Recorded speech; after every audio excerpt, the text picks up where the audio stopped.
Hi, are you someone who randomly clicked on this video or someone from CODES? Well, welcome. Today we are discussing a Supreme Court ruling made back in June of 2023. The main article we will focus on is from the New York Times called "For Most College Students, Affirmative Action Was Never Enough," which was written by Sir Richard Aram, who is a professor of sociology and education at the University of California, and Mr. Mitchell Stevens, a sociologist at the Stanford Graduate School of Education.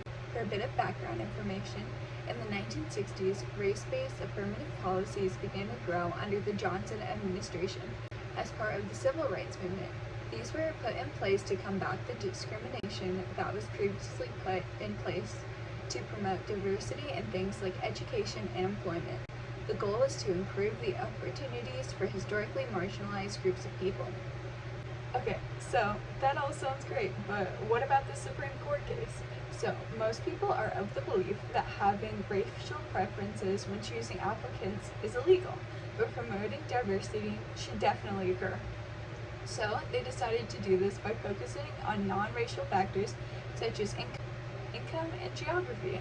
The Chief Justice John Roberts talks about how universities could still consider applicants who write their essays based off of how their race has affected their lives, and how universities can still try to create a diverse student body. Justice Clarence Thomas said, quote, "Race-neutral policies may thus achieve the same benefits of racial harmony and equality without any of the burdens and strife generated by affirmative action and policies," end quote.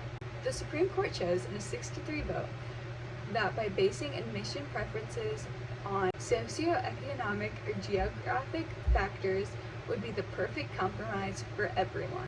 That's when our New York Times article comes into play. They talk about how the Supreme Court ruling did not really affect most college students.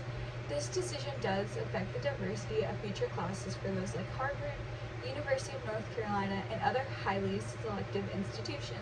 But most African American and Hispanic students go to colleges and universities that have an admissions rate of 75% or more.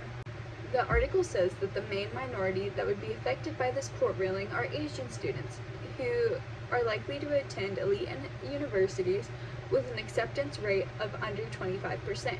Realistically, the key to assuring a greater racial equality in American higher education is elevating the quality of all education, focusing not just on the top-tier colleges, but also ensuring that people are getting a good education from local community colleges.